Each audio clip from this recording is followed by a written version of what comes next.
नमस्कार। इस खास पेशकश में आप सभी का बहुत स्वागत है। आपके साथ मैं हूं दीपिका। 22 तारीख को अयोध्या में रामलला की प्राण प्रतिष्ठा है। सभी लोग बेसब्री से उस दिन का इंतजार कर रहे हैं, लेकिन राम वन गमन पथ अभी भी अधूरा है। राम वन गमन पथ के विकास को लेकर मध्य प्रदेश सरकार ने करीब 16 साल पहले ऐलान किया था। घोषणा के बाद मध्य प्रदेश के तमाम स्थलों को जोड़ने के लिए प्रारूप और न्यास बनाया गया था, लेकिन उस पर अमल आज तक नहीं हो पाया है। इन 16 सालों में राम वन गमन पथ के नाम पर एक ईंट तक नहीं रखी गई है। ये बात और है कि सिद्धा पहाड़ में खनन लीज स्वीकृत होने के बाद जब विरोध शुरू हुआ था तो स्थानीय प्रशासन ने भगवान राम की मूर्ति पहाड़ में लगवा दी थी।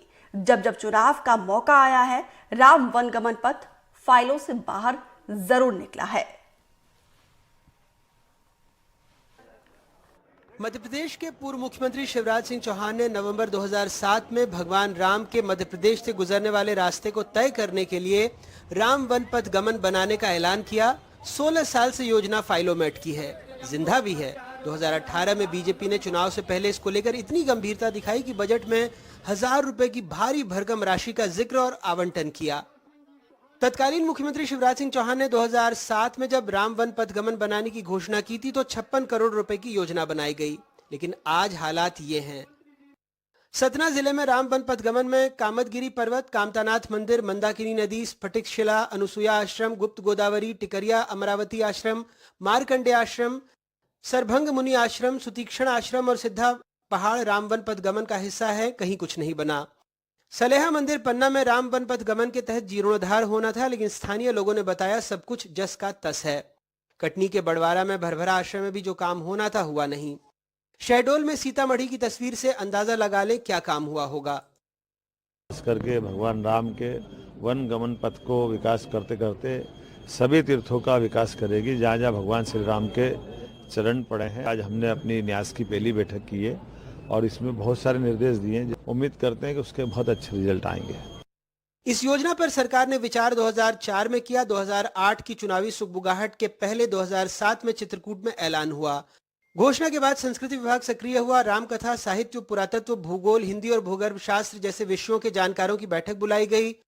शोध और सर्वेक्षण के लिए 11 लोगों की समिति गठित की गई। 2015 में केंद्र सरकार ने रामायण सर्किट नाम से एक परियोजना बनाकर भगवान राम से जुड़े 21 स्थानों को पर्यटन के कॉरिडोर से जोड़ने और तीर्थों के विकास की योजना बनाई।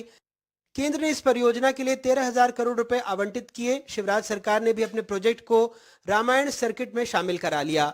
2019 में कमलनाथ सरकार ने लोकसभा चुनाव से ठीक पहले नया डीपीआर बनाने 22 करोड़ रुपए स्वीकृत भी कर दिए। मार्च 2020 में 600 करोड़ रुपए के प्रोजेक्ट को मंजूरी दी, लेकिन उसी महीने सरकार गिर गई। 2021 में फिर शिवराज सरकार ने सर्वे और डीपीआर के लिए 1 करोड़ रुपए आवंटित किए। फिर विधानसभा चुनाव से पहले शिवराज सरकार ने श्री राम वन पथ गमन न्यास के गठन को मंजूरी दी। 33 नए पद स्वीकृत किए। पौराणिक मान्यता है कि वनवास के दौरान भगवान राम ने माता सीता और लक्ष्मण जी के साथ चित्रकूट के रास्ते वर्तमान मध्य प्रदेश में प्रवेश किया था। इसके बाद वो अमरकंटक होते हुए नर्मदा पार कर रामेश्वरम की ओर चले गए थे। साल 2018-19 के लिए पेश किए गए बजट में मांग संख्या 26 के तहत कला एवं संस्कृति संवर्धन के तहत जिन कामों का जिक्र किया गया उनमें राम पथ विकास भी शामिल था। इस शीर्ष में मद संख्या 5494 राम पथ विकास के लिए वित्तीय वर्ष 2018-19 में 1000 रुपए बजट का आवंटन किया गया था। योजना फाइलों से निकली भी नहीं, तभी कांग्रेस ने इस रास्ते पर निकलने का प्लान बना लिया। कांग्रेस अध्यक्ष राहुल गांधी ने कामतानाथ मंदिर में पूजा कर ली।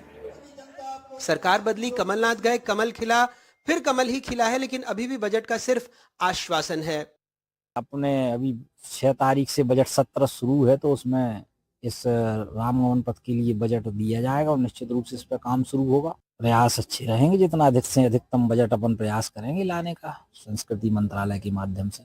वनवास के दौरान भगवान राम ने सबसे ज्यादा दिन चित्रकूट में बिताए हैं, लेकिन 16 साल में काम के नाम पर सिर्फ सर्वे और बैठकें ही हुई हैं। सरकार को चुनाव से ठीक पहले एक बार फिर राम वन पथ गमन की याद आई है।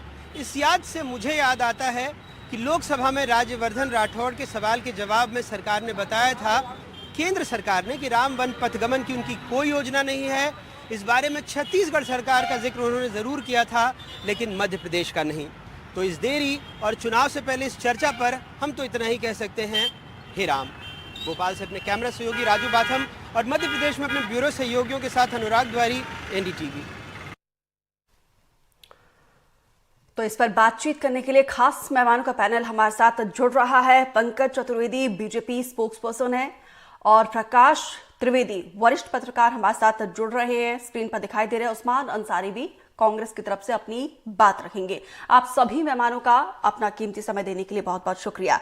पंकज चतुर्वेदी जी, सबसे पहला सवाल मेरा आप ही से है, क्योंकि 22 तारीख का तो इंतजार अब पूरा देश बड़े ही बेसब्री से कर रहा है, लेकिन राम वन गमन पथ का ये वनवास कब खत्म होगा सर?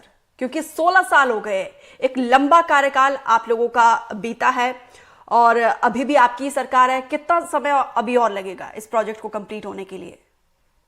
देखिए दीपिका जी, मध्य प्रदेश में मुख्यमंत्री मोहन यादव जी ने अभी हाल ही में चित्रकूट में जो एक प्रमुख केंद्र है और जहां मां मंदाकिनी की नजदीक प्रभु श्री राम ने लगभग 12 वर्ष का समय व्यतीत किया है चित्रकूट में जी।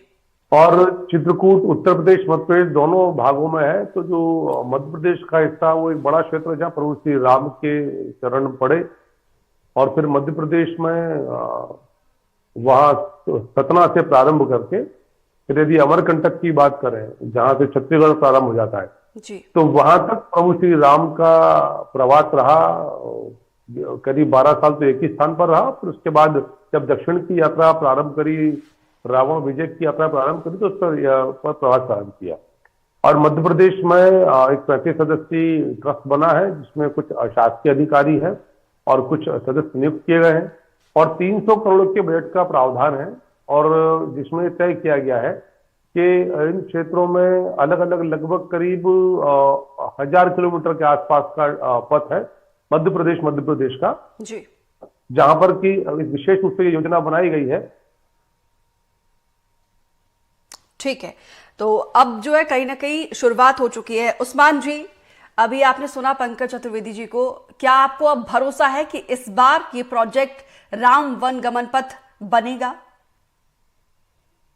देखिए, मुझे इस चीज पे तो इनका आश्चर्य हो रहा है कि जब जब ये इलेक्शन आता है तो इनको राम की याद आती है। अरे राम जी तो प्रभु श्री राम तो मन में बसे, सबके मन में बसे। ये अभी क्यों याद आ रही है कि आगमन अभी ये मध्य प्रदेश में इतने टाइम से ये फाइल इनकी ये धूल चाट रही थी, अभी क्यों याद आई? हम ये कह रहे हैं कि आप इसको इस टाइम जो है आस्था को आप चुनावी मुद्दा ना बनाएं। आप इस चीज पे क्रेडिट लेना चाहते हैं, हर चीज पे क्रेडिट ले रहे हैं, ये आपकी अच्छी बात नहीं है। ये हमें चाहिए कि हमें इस टाइम ये जब पहले अभी आस्था का जो एक कार्यक्रम 22 तारीख को होने वाला है, पहले वो संपन्न हो जाए। उसके बाद आप ये देखिए कितने सारे देश के अंदर ऐसे बेरोजगार, गरीब और बहुत सारी ऐसी चीज योजनाएं वो आज बिल्कुल पड़ी हैं, उनको भी आप ध्यान दें। ये सिर्फ आस्था को लेकर आप राजनीति कर रहे हैं, ये वोटों का ध्रुवीकरण कर रहे हैं, ये अच्छी बात नहीं है। ऐसी बहुत सारी फाइलें हैं जो अभी धूल चाट रही है। ये 2007 में आप शिवराज सिंह चौहान जी ने मध्य प्रदेश में जब बोला था, तो ये आज याद क्यों आ रहा है इतना टाइम बाद? तो मुझे लगता है कि बस ये अब ये खाना पूरी कर रहे हैं और कुछ नहीं है। ये 22 तारीख के बाद सब ठंडे हो जाएंगे और ये सब चीजें फिर फाइल दोबारा दब जाएगी। ठीक है, प्रकाश जी, क्योंकि आप मध्य प्रदेश की पॉलिटिक्स को बहुत ही नजदीक से जानते हैं और हर एक मुद्दों से वाकिफ है, क्या लगता है इस मुद्दों में आखिर पेच कहां पे फंस रहा है? देखिए, एक पेच जैसा तो अभी मुझे कुछ ऐसा लग नहीं रहा है। अभी डॉक्टर मोहन यादव के नेतृत्व में नई सरकार ने काम करना चालू किया है जी। और जैसा मुख्यमंत्री मोहन यादव जी का नेचर है काम करने का, कि उनकी जो प्रवृत्ति है, जो तरीका है, वो जिस काम को हाथ में लेते हैं उस काम को पूरा जरूर करते हैं। अभी तक उनका ट्रैक रिकॉर्ड इस तरह का रहा है। तो उन्होंने रुचि ली है राम वन गमन पथ के काम में, खुद चित्रकूट जाकर उस न्यास की बैठक की है। तो मुझे ऐसा लगता है कि इस पे बहुत जल्दी काम शुरू होगा और देखने को मिलेगा। और जो मध्य प्रदेश में 15-16 स्थान है जहां पर श्री राम जी का आगमन हुआ है मध्य प्रदेश में, उन पवित्र स्थानों का बहुत अच्छे ढंग से सरकार उसको विस्तार करेगी, उनको आकर्षक बनाएगी, धार्मिक पर्यटन जो वहां पे होगा उसको बढ़ाने की सुविधाएं बढ़ाएगी, ऐसा मुझे लगता है। क्योंकि हम जितना मोहन यादव जी के कार्य प्रणाली को जानते हैं, क्योंकि मैं उज्जैन से हूँ, इसलिए मुझे उनकी कार्य प्रणाली के बारे में पता है कि वो जब भी प्राधिकरण में रहे हैं या पर्यटन निगम में रहे हैं, उच्च शिक्षा विभाग में रहे हैं, तो उन्होंने जो भी काम हाथ में लिया है उस काम को उन्होंने पूरा जरूर किया है। तो मुझे लगता है काम जरूर पूरा होगा। चलिए, इस प्रोजेक्ट का कम से कम श्री गणेश एक अच्छी तरीके से और एक पावन धरा चित्रकूट से ही वहां पर बैठक हुई है। पंकज जी, क्योंकि इस प्रोजेक्ट के लिए तत्कालीन कमलनाथ सरकार ने भी डीपीआर बनाया था और शिवराज सरकार ने भी बाकायदा बजट भी एलोकेट किया था, तो अब क्या उसी डीपीआर के तहत, उसी बजट के तहत आगे बढ़ेगा या फिर सर्वे नए सिरे से शुरू होगा? देखिए दीपिका जी, बहुत सारी चीजें समयकाल परिस्थिति के आधार पर बदलती हैं। एक वर्ष पहले जो परियोजनाओं की लागत थी, अब उनमें निश्चित तौर पर परिवर्तन आता है और नया न्यास है। उस न्यास में 35 सदस्य हैं, जहां उन्होंने तय किया है कि किस क्षेत्र में, किस पद पर, कहाँ क्या, कौन सी ऐसी प्रभु की स्मृतियां हैं जिनको सहेजना है, संरक्षित करना है, चिरकाल के लिए सशक्त और मजबूत करना है। तो इसलिए निश्चित तौर पर नई योजना है, नई डिटेल प्रोजेक्ट रिपोर्ट बनेगी, नया बजट होगा और नए कैलेंडर में सारी की सारी चीजें प्रस्तुत होंगी। लक्ष्य लेकिन दीपिका जी एक ही है कि जिस प्रकार राममय वातावरण समय सारे जग में है और प्रभु श्री राम को 500 वर्ष के वनवास के बाद अयोध्या में आज पुनः प्रवेश मिल रहा है। 22 जनवरी को प्रभु श्री राम विराजित होंगे और पूरी दुनिया में जहां जहां सनातनी है जो अयोध्या नहीं पहुंच पा रहे, क्योंकि संभव नहीं है, अयोध्या धाम की क्षमताएं सीमित है, तो जो अयोध्या धाम नहीं पहुंच पा रहा वो अपने घर को, अपने गांव को प्रभु श्री राम की अयोध्या सा मानेगा और पूरे विश्व में प्रकाश पर्व होगा सनातनियों के मन में, शरीर में, उनके घर में, उनके मंदिर में, आंगन में। तो इस नव हर्ष के वातावरण में जब प्रभु श्री राम 500 वर्ष के वनवास के बाद जो आक्रांताओं का दंश था, उस दंश से मुक्ति से छुटकारा पाने के बाद आज यदि मंदिर में विराजित हो रहे हैं और एक ऐसी प्रतिमा विराजित हो रही है जिसकी प्राण प्रतिष्ठा का ऐतिहासिक समारोह पूरी दुनिया में आयोजित किया जा रहा है। 150 देशों के लोग वहां उपस्थित होंगे, सनातनी परंपरा को मानने वाले। इस भारत के तमाम सनातनी परंपरा के साधु संत वहां उपस्थित हैं। तो मैं ऐसे मानता हूं कि मध्य प्रदेश में और छत्तीसगढ़ में भी सरकार, योग से भारतीय जनता पार्टी की सरकार है, विष्णु जी वहां मुख्यमंत्री हैं, तो दोनों राज्यों में सौभाग्य मिला प्रभु श्री राम का। मध्य प्रदेश में आपको पंकज जी, आपने क्योंकि छत्तीसगढ़ का जिक्र किया है, वहां पे तत्कालीन सरकार ने, कांग्रेस सरकार ने, भूपेश बघेल की सरकार ने कम से कम 30% वो प्रोजेक्ट जो है पूरा करके दिखाया है। इसकी तारीफ भी कहीं ना कहीं कई संगठन ने, आरएसएस ने खुद तारीफ की थी जिस तरीके से वो प्रोजेक्ट राम वनगमन प्रोजेक्ट बनाया है। तो इसका तो कम से कम आप साधुवाद देंगे ना उनको इस चीज के लिए? नहीं, देखिए दीपिका, ये विषय साधुवाद का नहीं है, विषय विचारधारा का है। मध्य प्रदेश में कमलनाथ जी की सरकार भी थी 15 महीने तक। क्या किया उस सरकार ने?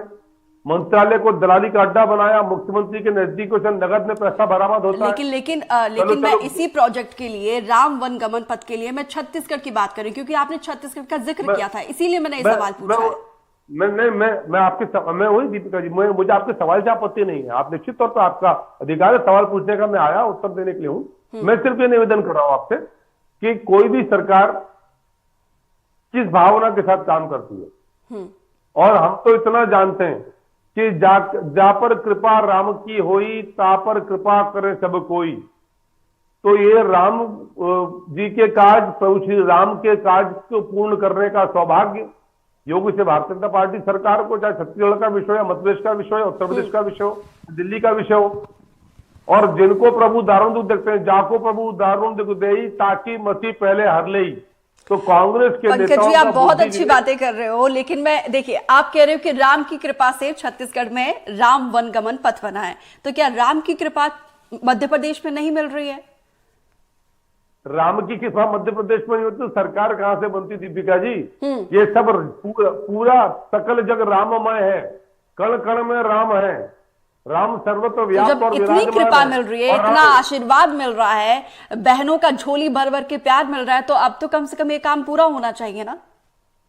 होगा काम पूरा, ठीक है, न्यास बना है, योजना बनी है, नई डीपीआर 100% काम पूरा प्रभु श्री राम का काम है दीपिका जी। ठीक है, ठीक है, ठीक है। उस्मान अंसारी जी, क्योंकि पंकज जी ने छत्तीसगढ़ का जिक्र किया है, वहां पर बृजमोहन अग्रवाल जो कैबिनेट मंत्री है विष्णुदेव साय सरकार में, उन्होंने कहा है कि भूपेश बघेल ने जो है अपने स्वार्थ के लिए, पॉलिटिकल माइलेज लेने के लिए राम वनगमन पथ में कुछ जगह ऐसे हैं जो तथ्य में शामिल नहीं है, उन जगहों को जोड़ लिया गया है, क्योंकि डीपीआर जो है आपकी सरकार में भी, तत्कालीन कमलनाथ सरकार में भी बनकर तैयार हुआ था।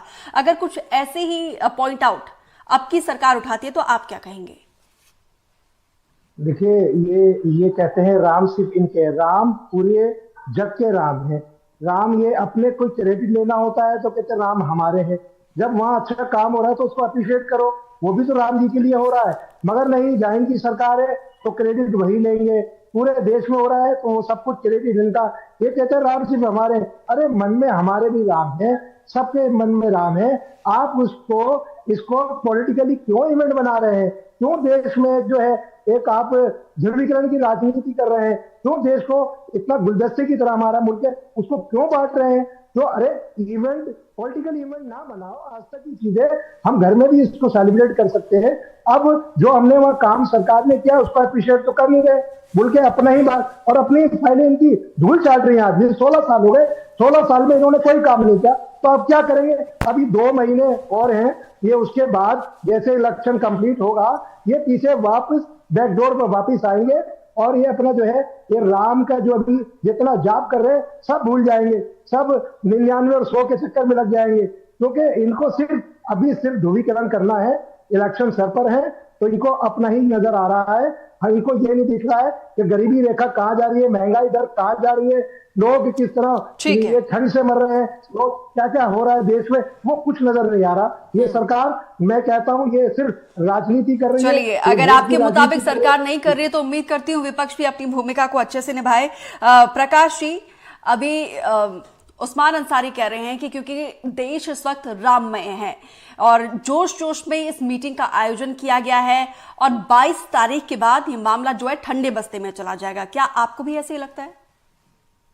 देखिए, मैंने जैसे आपको बताया है कि ये जो होता है, जो सत्ता में बैठा हुआ व्यक्ति होता है, जो सरकार का नेतृत्व कर रहा है, उसकी मंशा में और उसकी नीति और नीयत के ऊपर निर्भर करता है। और मेरा ऐसा मानना है कि जो भारतीय जनता पार्टी की पिछली सरकार रही होगी, उनकी रुचि, शिवराज सिंह जी की रुचि जो थी वो जन कल्याणकारी योजनाओं में ज्यादा थी, इसलिए वो उस तरह जन कल्याणकारी योजनाओं की तरफ उन्होंने अपना सारा फोकस किया है। लेकिन वो योजनाएं तो अब जारी है ही, और जो भारतीय जनता पार्टी का अपना सांस्कृतिक एजेंडा है उसको लागू करने में मुझे लगता है मोहन यादव जी की रुचि ज्यादा है। इसलिए उन्होंने जो उज्जैन और उज्जैन के आसपास कृष्ण भगवान जहां जहां गए उन स्थानों को भी चिन्हित करने के निर्देश, उन स्मृति स्थानों को भी चिन्हित करने के निर्देश दे दिए हैं। वहां भी एक सर्किट बनने वाला है। तो मुझे लगता है कि ये काम जो है ये शीघ्रता से जरूर होने वाला है। और आप देखेंगे अभी मध्य प्रदेश में विक्रम महोत्सव बहुत बड़े लेवल पे होने वाला है, और ये से जो एक पूरा सांस्कृतिक, चलिए उम्मीद करते हैं कि अब आने वाले समय में ये योजना जो है जल्दी जमीनी स्तर पर इसको अमली जामा पहनाने में सरकार सफल रहे। लेकिन प्रकाश जी, क्या लगता है, क्योंकि ये एक बहुत शानदार प्रोजेक्ट है, ये बनता है तो टूरिज्म को भी इजाफा मिलेगा, रोजगार मिलेगा, बहुत सारे सकारात्मक पहलू भी देखने को मिल रहे हैं। तत्कालीन सरकारों में क्या इच्छा शक्ति की कमी थी कि ये योजना जो है अभी तक पूरा नहीं कर पाए? वो मेरा ऐसा मानना है कि इच्छा शक्ति से ज्यादा इसमें जो प्रशासनिक अधिकारी वहां रहे हैं या जिन विभागों की इस योजना को क्रियान्वयन करने की जिम्मेदारी रही है, उन विभागों के अधिकारियों की रुचि कुछ दूसरे कामों में थी, और उन अधिकारियों को अब हटा के जो एक जिम्मेदार अधिकारी आए हैं, जो उस काम को रुचि रखने वाले अधिकारी हैं, और मॉनिटरिंग भी इस बार तगड़ी है राजनीतिक। मुझे लगता है कि पिछली सरकार में राजनीतिक मॉनिटरिंग बहुत कमजोर थी, इस कारण इस तरह की योजनाएं क्रियान्वित नहीं हो पाई। और अब सरकार की मॉनिटरिंग भी बहुत तगड़ी है और मुख्यमंत्री स्वयं रुचि ले रहे हैं इस काम में, लगातार वो एक एक चीज को देख रहे हैं। वो स्वयं उनकी एक विशेषता एक और भी है, मैं आपको बताऊं कि वो प्रोजेक्ट बनाने में भी स्वयं इन्वॉल्व हो जाते हैं। उनको अपना खुद का अनुभव इस तरह का है कि वो प्रोजेक्ट बनाने में भी इन्वॉल्व रहते हैं। वो अधिकारियों के भरोसे रहते नहीं है, पिछली सरकारें अधिकारियों के भरोसे नहीं है, इसलिए परिणाम नहीं आ पाया। और मुझे उम्मीद है कि बहुत जल्दी आपको जमीन पे देखने को मिलेगा। चलिए, ये बहुत अच्छी बात है। पंकज चतुर्वेदी जी, प्रकाश त्रिवेदी हमारे वरिष्ठ सहयोगी जो है बड़ा पॉजिटिव फीडबैक दे रहे हैं, तो सवाल मेरा ये है कि कोई डेडलाइन है आपके पास इस प्रोजेक्ट के लिए कि कब तक ये कंप्लीट हो जाएगा? देखिए दीपिका जी, अभी जो नवनियुक्त न्यास है उसकी बैठक हुई है, बजट का प्रावधान है, योजना बनी है, पूरे पद का चिन्हांकन किया गया है। तो मुझे लगता है कि जब एक बार डिटेल प्रोजेक्ट रिपोर्ट आएगी तो निश्चित तौर पर समय सीमा आएगी और ये सरकार की प्राथमिकता का विषय है। और मध्य प्रदेश में सौभाग्य है कि प्रभु श्री राम जी का प्रवास रहा त्रेता युग में, और जो राम वन गमन पथ है वो शीघ्र बनेगा। अच्छा, एक दिवाली तो हम 22 तारीख को मना रहे हैं, और जो अगली दिवाली आने वाली है तब तक कुछ देख सकते हैं कि यहाँ पर चित्रकूट के निश्चित तौर पर बिल्कुल समय है। अभी 22 जनवरी की दिवाली के बाद जो वर्ष 2024 की प्रकाश पर्व लक्ष्मी पूजन का पर्व है, तब तक आपको मध्य प्रदेश में राम वन पथ गमन का एक बहुत सशक्त और साकार स्वरूप दिखेगा। चलिए हम इंतजार करेंगे, और फिर से मैं आपसे जोड़ूंगी तब पूछूंगी कि कितना काम हुआ है, कितना नहीं हुआ है। उस्मान अंसारी जी, कितना भरोसा करते हैं आप? आपका फाइनल कमेंट। देखिए, मुझे भरोसे की बात कर रहे हैं तो आप मुझे एक इनके जो है ना जितने बातें हैं सारी सिर्फ साढ़े कहते हैं ना इनका कि क्या बोलते हैं वो कि झूठे जुमले हैं सारे। ये अच्छा। अभी याद आया इनको, अब मीटिंग कर रहे हैं, अभी याद आया सब कुछ। क्योंकि यहाँ दिल्ली में भी केजरीवाल ने चालू कर दिया है कि आप जो बृहस्पति के मंगलवार के दिन जो है ना हनुमान चालीसा करेंगे, हर वीक होगा, हर मंथ होगा। ये सब अभी याद आ रही है सबको, अभी राम जी की याद सबको आएगी।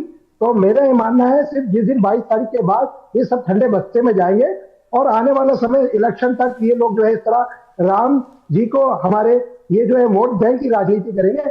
मेरा लास्ट कमेंट यही है कि इसको पॉलिटिकल इवेंट ना बनाए, कृपया आस्था से जो से खिलवाड़ ना करें, और हमारा देश गुलदस्ते की तरह है और सारे धर्म और सारे भाषा के लोग यहाँ रहते हैं। तो हमें इस देश को एक ठीक है, मैं आपको माफी के साथ रुकना चाहूंगी क्योंकि समय का अभाव है। प्रकाश जी, आपका वाइंड अप कमेंट प्लीज। मानना है कि ये जो राम गमन पथ का मध्य प्रदेश का हिस्सा है जी। उसका अगर विकास होता है तो मध्य प्रदेश का एक बड़ा विकास होगा, क्योंकि वो बड़ा पिछड़ा क्षेत्र है, बुंदेलखंड का क्षेत्र है, वहाँ गरीबी है, किसी तरह का उद्योग नहीं है, और वो एक तरह से पर्यटन का ही क्षेत्र है। उसमें धार्मिकता और आस्था का प्रश्न, आस्था जो अगर जुड़ जाएगी तो वहां पर बड़ी संख्या में पर्यटक आना चालू हो जाएंगे। जैसे अभी बागेश्वर धाम में, छतरपुर में बड़ी संख्या में पर्यटक आ रहे हैं, इसी तरह से चित्रकूट और पन्ना जिले में का जो सलेया स्थान है, उन स्थानों पर लोगों की आवाजाही बढ़ जाएगी, तो निश्चित तौर पर रोजगार भी बढ़ेगा और विकास भी होगा। इसलिए सरकार को बहुत तेजी से इस पर काम करना चाहिए, और मेरा ऐसा मानना है कि तेजी से काम होना ही चाहिए। ठीक है। आप सभी मेहमानों का हमारे साथ जुड़ने के लिए, अपना कीमती समय देने के लिए बहुत बहुत शुक्रिया। तो यहाँ पे बीजेपी का दावा है कि अभी एक दिवाली 22 तारीख का, जिसका देश बेसब्री से इंतजार कर रहा है, और जो अगली दिवाली होगी तब तक राम वन गमन पथ प्रोजेक्ट जो है बनकर कहीं ना कहीं उसका प्रारूप, उसका स्वरूप देखने को मिलेगा, और जिसका फायदा जाहिर सी बात है आसपास के लोगों को भी जरूर मिलेगा। फिलहाल इस खास डिबेट शो में इतना ही। दीजिए इजाजत, नमस्कार।